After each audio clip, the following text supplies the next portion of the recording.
नमस्कार, मैं doctor Vinay Singh Yadav, associate professor, राजकीय महाविद्यालय बहरोड अलवर, आपका इस कक्षा में स्वागत करता हूं, अभिनंदन करता हूं। और पिछली कक्षा में हमने एक महत्वपूर्ण राजनीतिक विचारक कार्ल मार्क्स के बारे में विचार शुरू किया। उनके कुछ महत्वपूर्ण विचार हैं, उनकी कुछ सैद्धांतिक धारणाएं हैं, उनके व्यक्तित्व और कृतित्व के बारे में पिछली कक्षा में हमने चर्चा की। और उनके जो प्रमुख सिद्धांत हैं उनमें से एक सिद्धांत है द्वंद्वात्मक भौतिकवाद, जिसका सामान्य परिचय पिछली कक्षा में भी हमने किया। और उसमें हमने स्पष्ट किया कि द्वंद्वात्मक भौतिकवाद का जो सिद्धांत है मार्क्सवाद का दार्शनिक आधार प्रस्तुत करता है। और यह सिद्धांत भौतिकवाद की मान्यताओं को द्वंद्वात्मक पद्धति के साथ मिलाकर के सामाजिक परिवर्तन की व्याख्या देने का प्रयत्न करता है, कोशिश करता है।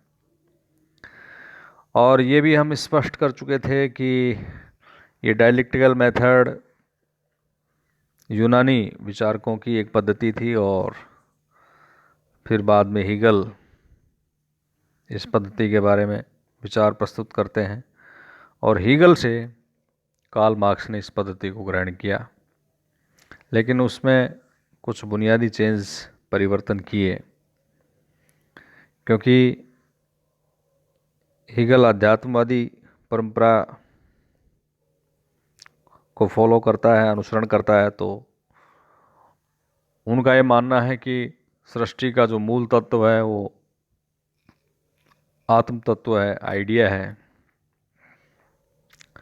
लेकिन मार्क्स भौतिकवादी विचारक होने के नाते सृष्टि का मूल तत्व जो है भौतिक पदार्थ को मानते हैं। यहाँ हम यदि दो शब्दों में चर्चा करते हैं, द्वंद्वात्मक और भौतिकवाद, तो उसमें पहला जो शब्द है वो तो उस प्रक्रिया को स्पष्ट करता है जिसके आधार पर सृष्टि का विकास हो रहा है। और दूसरा जो शब्द है यानी भौतिकवाद, वो सृष्टि के मूल तत्व को इंगित कर रहा है, उसको सूचित कर रहा है। और ये हम पहले ही स्पष्ट कर चुके हैं कि मार्क्स का ये जो सिद्धांत है द्वंद्वात्मक भौतिकवाद, डायलेक्टिकल मैटेरियलिज्म, ये सिद्धांत भौतिकवाद की मान्यताओं को द्वंद्वात्मक पद्धति के साथ मिलाकर सामाजिक परिवर्तन और विकास की व्याख्या देने की कोशिश करता है। तो ये द्वंद्वात्मक पद्धति मार्क्स ने हीगल से ग्रहण की और इसमें 3 इसके अंग हैं, पार्ट हैं: वाद, थीसिस, प्रतिवाद, एंटीथीसिस, और संवाद, सिंथेसिस। और इसी के आधार पर वो समझाने की कोशिश करता है कि जो विकास की प्रक्रिया है वो किस तरह से संचालित हो रही है और परिवर्तन किस तरह से सृष्टि में हो रहा है। तो इससे द्वंद्वादी पद्धति के 3 बुनियादी नियमों की पिछली कक्षा में हमने चर्चा भी की थी। एक नियम है परिमाण से गुण की ओर परिवर्तन, दूसरा है परस्पर विरोधी तत्वों की अंतर्व्याप्ति या अंतर्विरोध, और निषेध का निषेध नियम। इन पर हमने पिछली कक्षा में चर्चा की थी। परिमाण से गुण में परिवर्तन अर्थात वस्तु में केवल मात्रा का अंतर था, वो भिन्न भिन्न प्रकार की वस्तुओं में बदल जाती हैं। जैसे उदाहरण के लिए एग्जाम्पल हम दे सकते हैं कि पानी को लगातार ठंडा किया जाता है तो वो बहुत ठंडा होने पर पानी रहता है, परंतु एक अवस्था में आकर पानी पानी नहीं रहता और वो बर्फ़ बन जाता है। इसी प्रकार परस्पर विरोधी तत्वों के अंतर्व्याप्ति में परस्पर विरोधी गुण तत्व एक दूसरे के साथ जुड़े होते हैं। उदाहरण के लिए कोमल वस्तु अर्थात जैसे कोई फूल लें, पुष्प लें, में भी एक प्रकार की कठोरता पाई जाती है जिससे वो एक आकार में स्थिर रहता है। और इसी तरह से कठोर वस्तु जैसे कोई धातु है लोहे की या और कोई, तो उसमें एक प्रकार की कोमलता पाई जाती है जिस कारण उसमें मनचाहे आकार में उसको हम उसको ढाल सकते हैं। और इसी तरह से हमने चर्चा की थी निषेध का निषेध नियम, नेगेशन ऑफ नेगेशन। तो उसमें इस प्रक्रिया में कोई भी तत्व अपने विरोधी तत्व से टकराकर आरंभिक अवस्था में वापस नहीं पहुंच पाता, बल्कि पक्ष प्रतिपक्ष के टकराव के पश्चात समपक्ष अर्थात संवाद की स्थिति आती है। वाद की तुलना में प्रतिवाद उन्नत अवस्था का संकेत देता है, और इसी आधार पर मार्क्स और उसके अनुयायियों ने इस पद्धति को गेहूं के दाने के आधार पर गेहूं के पौधे के दृष्टांत के द्वारा इसको समझाया है कि गेहूं का एक दाना है और ये दाना वाद है यानी थीसिस है। भूमि में बो देने के बाद इसके विरुद्ध भूमि में प्रक्रिया प्रारंभ होती है और ये गलकर नष्ट होकर अंकुरित होता है और पौधा बन जाता है। तो ये पौधे का विकास दूसरी कड़ी अर्थात प्रतिवाद है, एंटीथीसिस। और तीसरी कड़ी में पौधे में बाली का आना, उसके पकने पर गेहूं के दाने का बनना और पौधे का सूख कर नष्ट होना, तीसरी स्थिति है संवाद। तो इस तरह से ये नेगेशन ऑफ नेगेशन है, यानी पहले वाद का निषेध किया प्रतिवाद ने और प्रतिवाद का निषेध के स्थिति में आती है संवाद। तो नेगेशन ऑफ नेगेशन का सिद्धांत इसमें लागू होता है।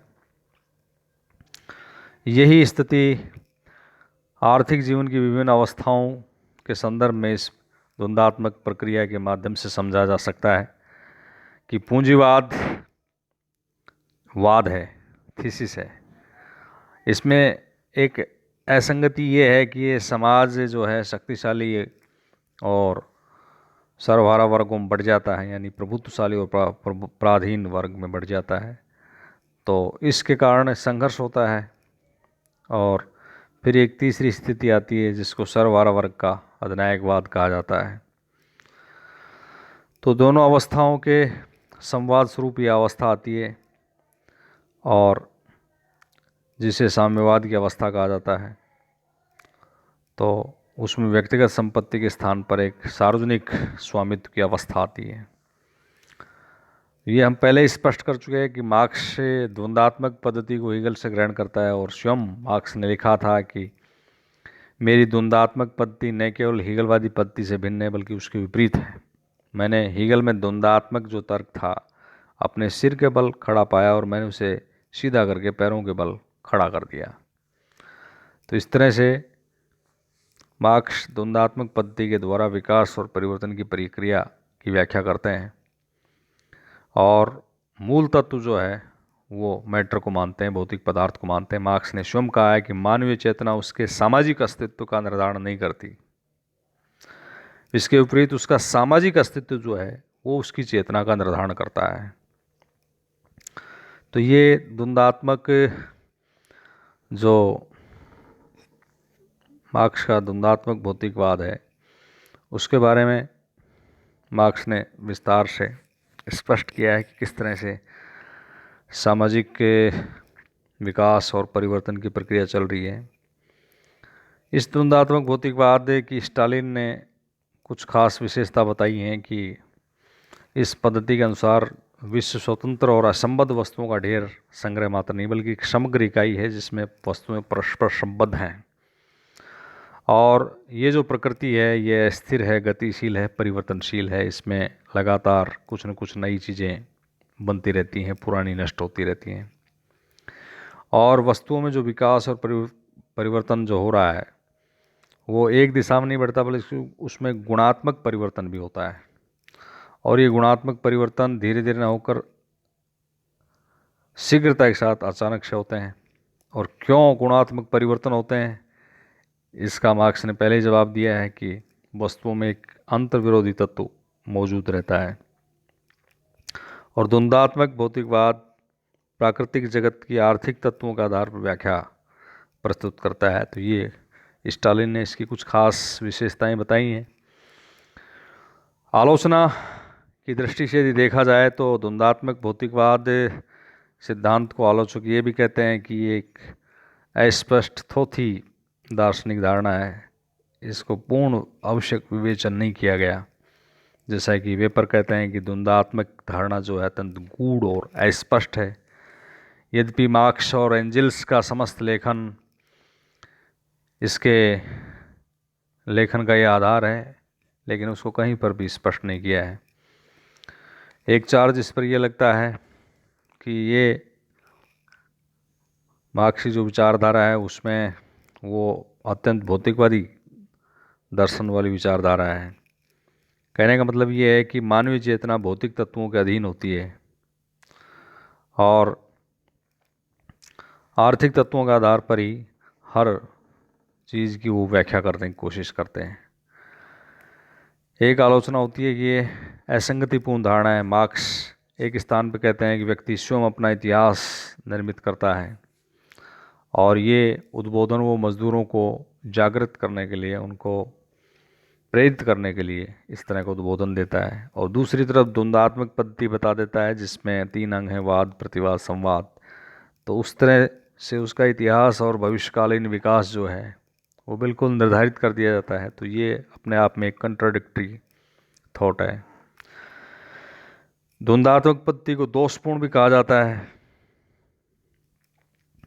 मार्क्स ने जो सामाजिक विकास की विभिन्न अवस्थाएं बताई हैं, वे एक अवस्था से दूसरी अवस्था में सैकड़ों वर्ष के पश्चात परिवर्तन हुआ है, और इतिहास की जो धारा है वो एविरल है, जिसमें कोई अंतिम अवस्था नहीं दिखाई देती। लेकिन मार्क्स ने तो बिल्कुल एक व्यवस्थित रूप प्रस्तुत कर दिया वाद, प्रतिवाद, संवाद के आधार पर। तो आलोचक ये कहते हैं कि ये केवल कल्पना मात्र है। और एक आलोचना होती है कि द्वंद्वात्मक पद्धति खतरनाक है। खतरनाक कैसे? क्योंकि इसमें मानकर चला जाता है कि मनुष्य बाहरी शक्तियों अर्थात आर्थिक शक्तियों का दास है, और उसमें इतिहास के क्रम को बदलने की कोई पावर नहीं है, शक्ति नहीं है। तो एक तरह से मार्क्स एक प्रकार के भाग्यवाद से निकलकर दूसरे प्रकार के भाग्यवाद का रास्ता बताने का कार्य करता है। और एक आलोचना इसकी होती है कि मानवीय इतिहास हमेशा उत्थान का लेख नहीं है। द्वंद्वात्मक पद्धति को आलोचक इस दृष्टि से दोषपूर्ण मानते हैं कि इसमें मान लिया जाता है कि इतिहास का क्रम सदैव उन्नति की ओर रहा है, लेकिन व्यवहार में हम देखें तो ऐसा हमेशा नहीं होता, और इतिहास केवल उत्थान का ही विवरण नहीं देता, बल्कि उसमें उत्थान, पतन, सभी प्रकार की घटनाएं देखने को मिलती हैं। जबकि मार्क्स की जो द्वंद्वात्मक पद्धति है उसमें तो ये बताया गया है कि वाद, प्रतिवाद, संवाद में जो विकास हो रहा है, तो वाद से बेहतर प्रतिवाद है और प्रतिवाद से बेहतर संवाद है। तो इस आधार पर आलोचकों के द्वारा इस मार्क्सवादी जो निर्धारणा है द्वंद्वात्मक भौतिकवाद, इसकी आलोचना की जाती है। धन्यवाद।